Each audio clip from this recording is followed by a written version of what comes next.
Hey, it's Ruben with BookCleaningJobs.com. And last year, my team and I helped carpet cleaners across the United States implement marketing systems like websites, SEO, and ad campaigns. In working with carpet cleaners, we hear a lot of the same things over and over, but there's a couple of things that I noticed that carpet cleaners who tend to succeed are doing and carpet cleaners who tend to fail are not doing. So I'm going to share those big learnings in this video. If you enjoy this video, hit the like button. If you want to get more videos like this, hit subscribe. Let's get right into it. The first big thing I learned is that a little bit of hustle goes a long way. I've worked with cleaners who will hop on their phone every single day and post something on social media, take a picture of the jobs that they're doing, before and after shots, carpet cleaning vans in different places.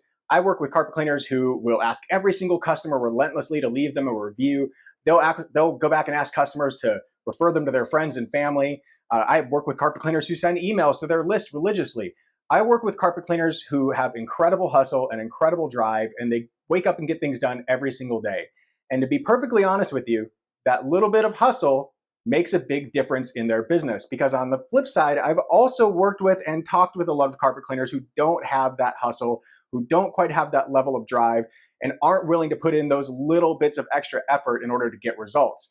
And it shows in their business. Believe it or not, it does show. So if you're not willing to wake up and put in a little extra effort to reach out to customers and talk with them, if you're not willing to ask people to leave a review, if you're not willing to take photos of the work that you're doing or post on social media or create a social media account if you don't even have one yet, if you're not willing to put in that extra little bit of effort, then you're not going to reap the rewards. And I've definitely noticed looking at different carpet cleaning businesses that some businesses are benefiting, they're reaping those rewards, and some businesses are not. And if I talk to the cleaners behind those operations, I can usually identify that it's that bit of extra hustle, that bit of extra drive that makes all the difference. So that's learning number one. Learning number two is that responsiveness counts. And I know you've heard me say this on this channel before. You're probably tired of hearing me say it, but the cleaners who pick up the phone and answer every single call that comes in, they book a lot more jobs than the cleaners who miss 50% of the calls that come in. I can tell you that based on some of my experiences last year, I can think of one story in particular where I had a cleaner who received over 80 calls in a 1 month period, over 80 calls in a 30-day period from a paid campaign. And unfortunately, this cleaner picked up the phone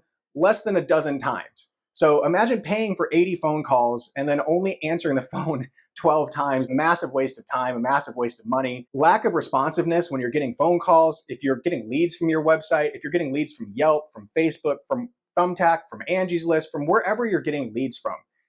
If you're not responsive with those leads, you're not going to book as many jobs. And I know that sounds very basic, it sounds very simple, but I know a lot of cleaners out there who are struggling with this. When their phone rings, their anxiety level just skyrockets and they go, oh man, I'll get to that later. I'm in the middle of something, or whatever it is, right? They're busy in the moment, they're cleaning, they're talking to another customer and they don't want to be rude and interrupt the conversation to say, oh, I'm sorry, I got to answer this call really quick. Just give me one moment here. I get it. I understand all of those things.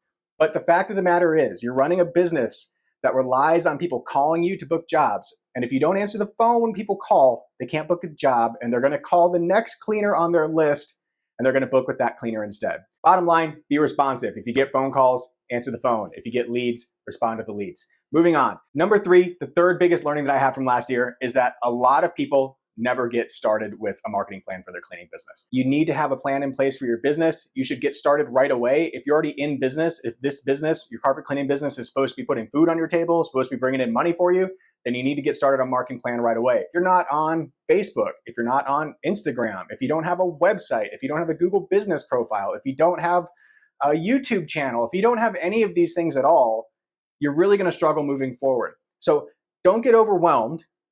Don't feel like this is too much for you to get started on. Make a list of all the things that you need. And if you need a list, go to bookcleaningjobs.com/cheat sheet. I've made a list. You can go download a free copy there. But make a list of the things that you're going to need, like a Google business profile, a website, a Facebook page, a Yelp page, et cetera, et cetera. Make that list and start checking them off one by one. The cleaners who never get started never get any results. And a lot of times they end up going out of business. The other big thing I see people doing is getting started and stopping. And I want to address this. I want to stop and address this right now because I've seen this hurt a lot of cleaners.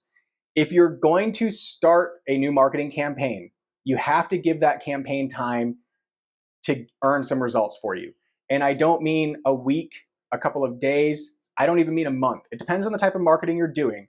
You need to be able to commit time to your marketing and give it time to work. If you start a new campaign and you're canceling it in the first 30 days, you have not put enough time into that campaign to realize any results.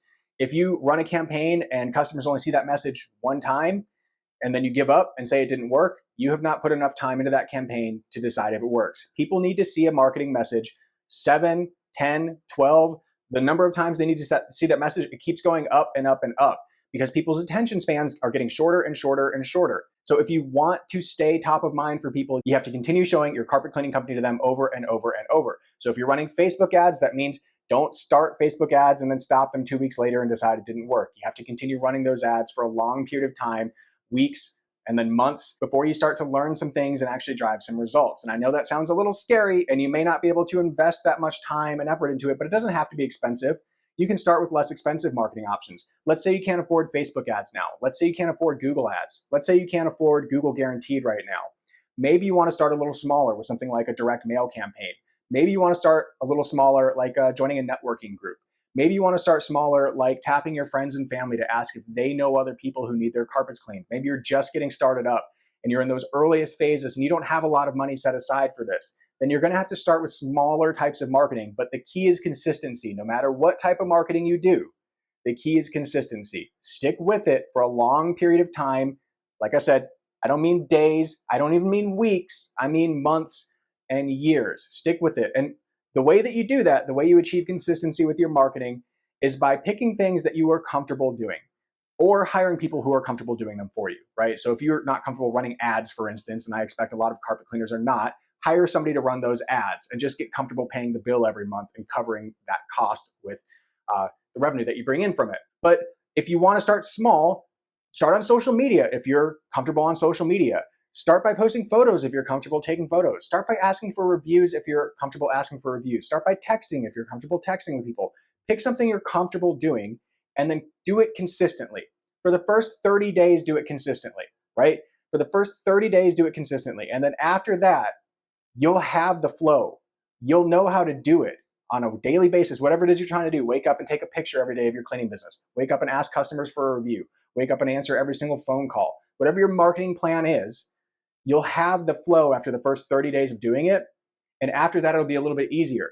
And then do it for the next 3 months. Do it for the next 6 months. Do it for the next 12 months. Measure your results after a longer period of time, and you'll get a better picture of whether your marketing efforts are actually driving results for you. You can't decide after a couple of days. You can't decide after a couple of weeks. You have to decide after a longer period of time. So make sure you're staying consistent with your marketing. Pick a plan that works for you so that you can stay consistent. It's comfortable for you. Do it over a long period of time. Measure your results, and you'll get a lot more success out of that strategy than you will by starting and stopping. Those are the big things that I learned last year in working with carpet cleaners across the United States. I mean, really, it's that little bit of hustle goes a long way. So decide what you're going to hustle on and do it consistently. Be responsive. When you start getting leads, make sure that you answer the phone every single time. Make sure that you respond to every single lead that comes in. And then make sure that if you get started on a marketing plan, and I recommend that you get started right away. If you're in business cleaning carpets, you need to have a plan. You need to put it in place right away. It's the beginning of the year right now. It's January. Great time to put a new plan in place for your cleaning business because a lot of people are slower this time of year. If that's you, if you're in a colder climate, it's slow, this is a great time for you to think about your business and put a plan in place for the rest of the year. And then once you put that plan in place, don't start and stop. Do it consistently. Do it for a long period of time. Measure your results. And after doing your marketing for a longer period of time, decide if it worked for you. If something worked, do more of it. If something didn't work, do less of it. If you need a plan to help you get started, if you need a checklist, go to BookCleaningJobs.com/cheat sheet. I put together a free cheat sheet for you. If this video was helpful, hit the like button. If you want more videos like this, hit subscribe. I'm Ruben with BookCleaningJobs.com. Talk to you next time.